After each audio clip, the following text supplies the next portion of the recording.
খালি পেলাইছি দে কোন পাইছে ৰে জীৱনত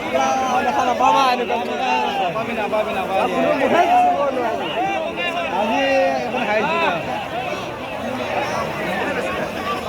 আবে চেম্পিয়ন কৈ এখন ভাল আছে এই মোক যোৱা বছৰ বাবুলালে জানে যোৱা বছৰ জানে বহুত ভাল মানুহ